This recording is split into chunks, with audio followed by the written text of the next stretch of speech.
សួស្តីបងប្អូនទាំងអស់គ្នាថ្ងៃនេះបងមានបងមួយចំនួនគាត់បានសួរតាក់ទងជាមួយនឹងកុងទ័ររបស់យើងណាសម្រាប់ model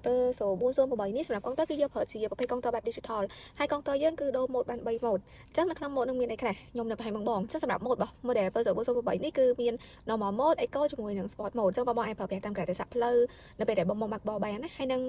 តាក់ទងជាមួយនឹងការដូរ mode នេះដូររបៀបម៉េចអញ្ចឹងបងឃើញនៅកន្លែងនេះមានពាក្យថា try mode ទេណាអញ្ចឹងនៅពេលដែលបង select នៅក្នុង try mode យើងចុចមក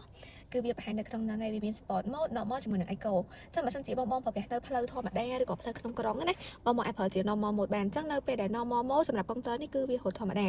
ហើយបើសិនជាបងចង់ select ឬក៏បដូរទៅជា eco mode វិញបងអស់ចុះខាងក្រោមមកគឺពី eco mode នេះអញ្ចឹងនៅពេលដែលបង select ហើយគឺវាដូរជាពណ៌បៃតងបែបនេះណាចាំមានន័យថា mode យើងគឺសេរីទៅតាម try mode ដែលយើង select ហើយមួយទៀត